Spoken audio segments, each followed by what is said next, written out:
I am astro Niharika. Astrology के पिछले के 1-2 क्लासेस में हमने जन्म कुंडली में पढ़ा कि ऐसे भाव बने होते हैं, ऐसे कुंडली में बने होते हैं, ऐसे 12 भाव होते हैं। और आज के इस क्लास में हम पढ़ेंगे कि प्रत्येक भाव से हम क्या देखते हैं। अगर किसी की कुंडली में ऐसा है तो हमें प्रथम भाव से क्या देखना है, दूसरे भाव से क्या देखना है, आज की इस क्लास में पढ़ेंगे। तो शुरू करते हैं प्रथम भाव से। प्रथम भाव को लग्न भाव भी कहते हैं। इससे व्यक्ति की पर्सनैलिटी का पता चलता है, व्यक्ति का स्वभाव कैसा है, वह चतुर है, उसका व्यवहार कैसा है, ये देखा जाता है। दूसरे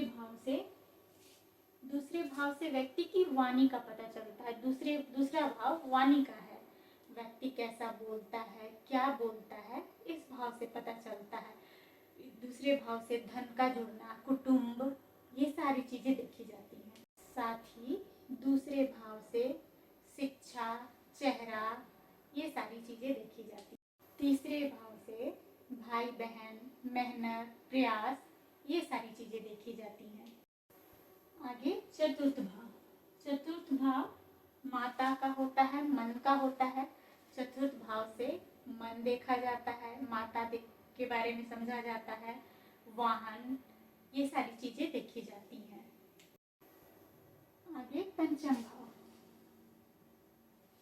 पंचम भाव से व्यक्ति के प्रदर्शन का पता चलता है। व्यक्ति पब्लिकली खुद को कैसा प्रेजेंट कर पाएगा, पंचम भाव से ये देखा जाता है।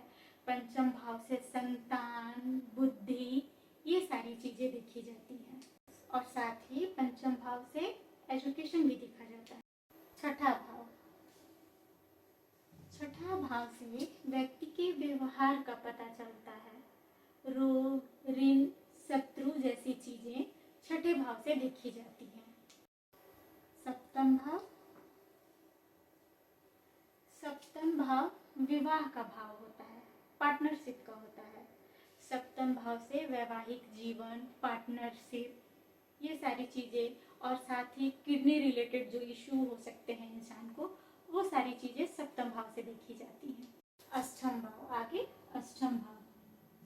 अष्टम भाव से दुर्घटना होना, बाधा होना, अपमानित होना, किसी चीज में फंस जाना, ये सारी चीजें अष्टम भाव से दिखती हैं।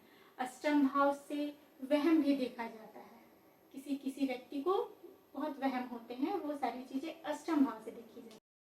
नवम भाव से घर के बुजुर्ग, पिता, भाग्य, गुरु, उच्चाधिकारी, ये सारी चीजें नवम भाव से देखी जाती हैं।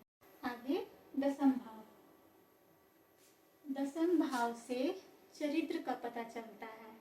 कर्म करना, चाल चलन, कैरियर, ये सारी चीजें दसम भाव से देखी जाती हैं। आगे एकादश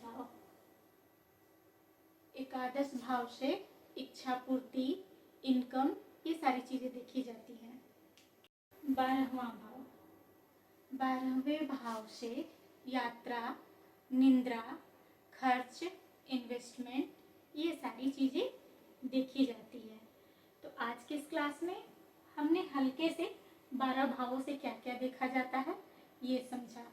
आगे की क्लासेस में हम एक एक करके कि प्रथम भाव से पूरी डिटेल में क्या चीजें देखी जाती हैं, दूसरे भाव से पूरे डिटेल में क्या चीजें देखी जाती हैं, वो सब डिटेल में हम आगे की क्लासेस में